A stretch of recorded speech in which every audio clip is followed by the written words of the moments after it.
Project Waptec 9 from outer space. Waptec 9 gauge and Waptec 9 millimeter and Waptec 9 caliber and Waptec 9 inch. Anyway, here we go. 9-inch Waptec. I want something pretty like the Webley & Scott Pyrotechnic Flare Pistol. It's that classic one from the movies that's this brass frame thing about this long. It's got a 1-inch bore, break open, but mostly they use it in movies because it's very visually, it comes out at you, pun intended. It's very pretty. It looks positively, almost civilized for a gun. It's a break open breech loading, like any shotgun, but it's a pistol. And it was 1-inch bore. 1-inch bore roughly translates to 25 millimeter, and 26.5 millimeter, or 101 caliber, or 105 caliber, 1.05 inch, is the other standard that's large, that's still considered flare gun type.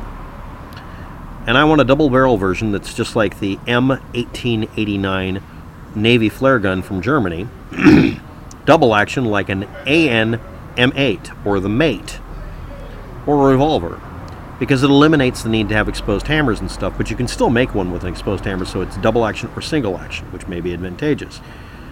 Getting diagrams of these things is extremely hard to do because, not because they're ammunition or anything like that, or under patent, it's because it's considered extremely obvious to anyone in the field. This is like needing to look up the diagram for making a slide switch or a knife switch. Believe it or not, you can actually have trouble finding something that seems so elementary, but those are the ones in the old Frankenstein movies. And they're also the same knife switch that's used in your house in some cases. What is a generic flare gun, and what are the dimensions? Well, I mentioned anywhere from 1 inch to 1.05 inch inner diameter pipe. That's it. That's literally the standard for large flare gun. The other one is the 12 gauge for the Orion bear gun like I got, which if you make it out of anything other than plastic, it can be considered an ATF violation. However, if you make it a long barrel, 26-inch long overall and 18-inch on the barrel, you're legally allowed to make it, even though it is functionally the same. All it does is, if it's a short barrel, it's really useless as a weapon. And again, I'm just making a flare gun. And people are like, well, I know what your real reasoning for this is. No, actually, that's not really true. My real reasoning for this is to literally find out why, if you're a large corporation, you can get a exemption from the ATF, but for ordinary citizens, you don't have to pay a dime, you just have to ask the ATF nicely. You can phrase it differently, like make it exactly a 79 caliber or 0.79 inch chamber, something oddball that doesn't exist as a normal cartridge, which is the reason the 25 millimeter 1-inch bore is the only other kind of flare gun commonly available.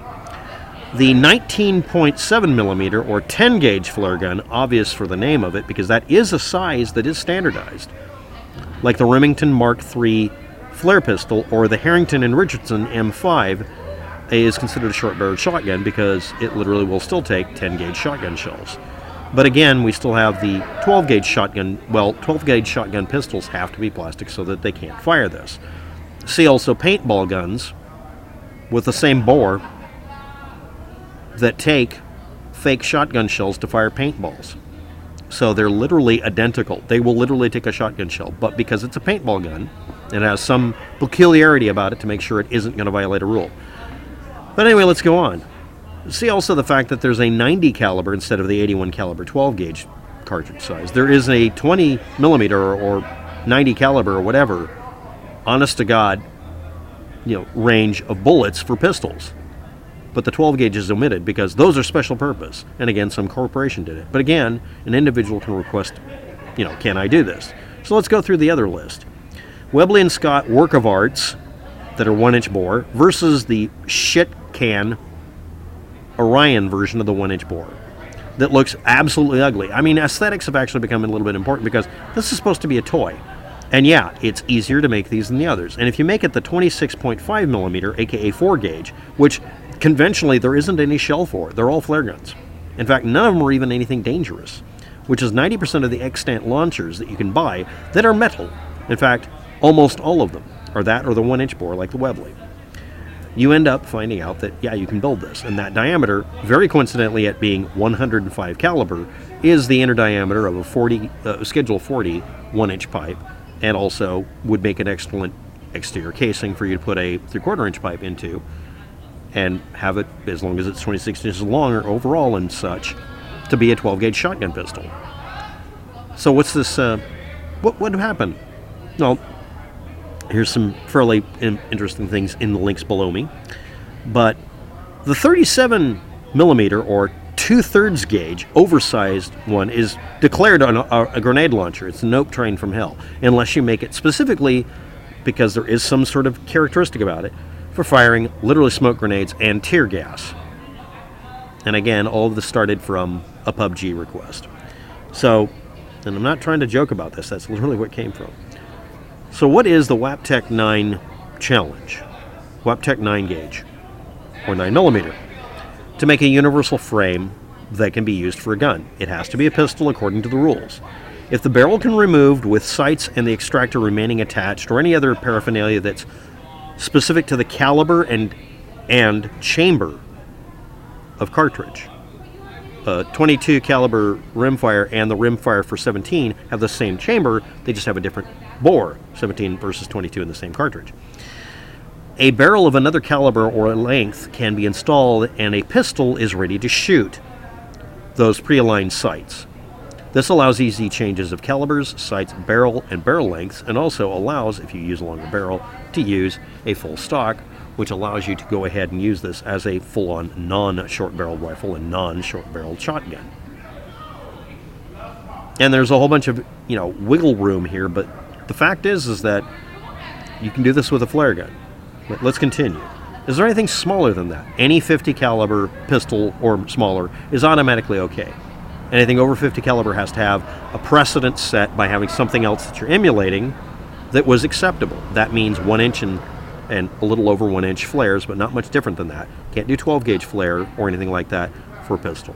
And anything over 50 caliber, if you want to emulate some other gun, you have to emulate so much of it that you end up not doing a copyright or patent violation. You end up making the same gun, and now you have to look up, again, the trigger mechanism. I want to use double single action type mechanisms because it eliminates the need for any external parts. You can put really simple controls on it. The trigger fires it, and if you drop it, if you do it right, it won't go off. Even toy flare guns, the plastic one I have, are drop safe. And nothing catches in your clothing, and you can make it to where you can actually pull the hammer back if you really want to. Also, you might need to do that to take it out of the cocked position because it might have got stuck that way.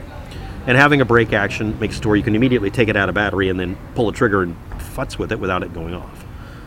So, and now, of course, now it's becoming very popular to make sub 50 caliber flare guns. They have a 50 caliber schnozzle on them or less, and they fire something overbore that can never actually become, nobody could ever take a flare and just reload it well, actually they do. But let's get on. Gun laws in California. Both dealers and individuals in California in possession of a pistol barrel, whether rifled or not, that can physically chamber a 45 caliber Colt or 410 shotgun shell. It has to be 45 only. It can't have 410 capability. It can't be partially rifled to allow for it. And if you make really small 410 shells that'll fit it, that's not illegal. But that, of course, eliminates the need for 410 shell to be used. The idea is to get rid of that option because they don't want anything that takes any sporting shotgun ammo and puts it in a pistol barrel. Now, there's an actual reason for it, but it's classified as a short barrel shotgun explicitly within state law. Now, why was that?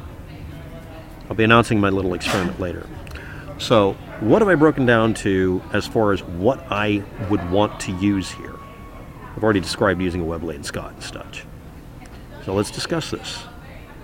26.5 millimeter is 105 caliber or 1.05 inch, 4 gauge, 10 inch barrel length. This is the most standardized set of dimensions for these. 10 inch barrel length. They can go down to 3 or 4. In fact, the one that has the double action mechanism does have a 3 or 4 inch barrel. The flare gun I'm going to be using is my basis for this, that I want to use. Has 4 fucking moving parts. This is the least number of moving parts I've actually noticed. I finally was able to figure out the diagram. 4 moving parts for a double and single action capable pistol. That strikes me as being something that would do a very good job.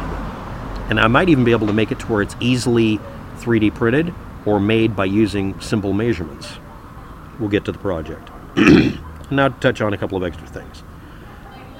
according to many, many sources for information on usability and functionality, what pistol diameter do you really want? Obviously, doing a 12 gauge pistol is stupid for many reasons I'll bring up. But what size is considered literally the best for bang for your buck? Literally. I've actually touched on this a couple of times. And unless you're trying to do something specific, the thing to look for is it cheap and is it capable of having quote-unquote stopping power? There's no real such thing as stopping power, but proven to stop a fight within 2 or 3 or less shots. To where you could have a double barrel little Derringer that fires it and probably get away with that, or maybe a revolver. And doesn't really have to be a big, dirty, hairy gun. And what you find out, and this is kind of weird, is the all-around best ones aren't what you think. If you do it in foot-pounds per buck, current prices, you end up with all sorts of numbers. 22 caliber can kill you just as easily as a 12 gauge. Doesn't matter what's in the barrel. 12 gauges are much more versatile. I like them better, and you can then use them for a starting point to make all the other barrel types. But at this point, to make one that's a universal receiver, you'd have to start off with a blank pistol receiver. It can't start off with something else. And you can build up from there. The frame itself contains no cartridge-specific features. In order to be able to go back and forth per ATF rules, that receiver must also have originally been manufactured or made by you explicitly as a pistol, and that if you put a stock on it, it has to look and feel like it's an add-on. It's totally street legal as long as the barrel's long. As long as the barrel's short, you can have a pistol grip on it. And you can also have a pistol grip with the long barrel. Now, where does this leave me, including with the California rules, and making a completely compliant, best-case scenario, all-around, least likely to get you in trouble thing? Right? Probably. Well, I also list below the 17.5 caliber, the 21 caliber, and other type of caliber primers that are used as the minimum size to make a bullet. Yes, you can make a 17 caliber center fire cartridge because the entire back end of the little metal tube is a primer, and the entire the front is a bullet. So we can't go down to 9 caliber, but you could make that. You can also make a 22 caliber Velo Dog pistol center fire. You can also make a back panel that can take 2 barrels. I want a double barrel because 2 shots. Worst case scenario. And or have a revolver on the same mechanism. A universal receiver that would be allowed to be a rifle, shotgun, or pistol, depending on configuration, a la the Thompson Center Contender and all of the others. And several other companies that made guns that were quasi-universal starting points. The idea with these is really simple. You built a gun that did not have an explicit purpose and could not be categorized, but could be serialized or just made by you and me as having just the basic mechanism for doing it. Because in the United States, we base the decision on what kind of gun it is by what's on the receiver. And if you don't put anything on the receiver, it's a starting point. It can be a 100% lower. There's nothing illegal about it if you make it, and even if you sell it. You can just state this is for any caliber and any cartridge, chamber, or type, and can be pistol, rifle, or shotgun as a generic mechanism, and you can build this yourself. So I'll be doing a project where I design, if possible, the simplest double action mechanism that can tolerate you putting on any size barrel with any diameter, with even 2, maybe even 4 barrels on it if I want to make it to where you can have a hammer, trigger, safety, that sort of thing. Make it a break action function, or make it to where you use a revolver. No magazine feed, I'm not going to bother with that. I can also make it to where the same mechanism could work for a tube magazine, not a barrel, not a box magazine, pump action or slide action. I could do that.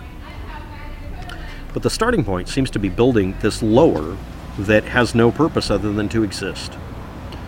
And I want to bring up, I tried looking for what is the shortest shotgun barrel ever shot from and what are the patterns like. The information on short barrel shotguns are not really available, but they did work at one time because they were sold. Anyway, that'll be the announcement of, this is the second to last video on the subject matter. I'm probably going to do videos that just show mechanisms and such eventually. There'll be slideshows. And eventually, we'll have the WAPTEC 9 challenge, challenging all the gun channels to build these lowers to prove how easy it is. Even a gun channel guy can do it, right? Don't know. Thanks for watching. Have a good day. Good luck with that.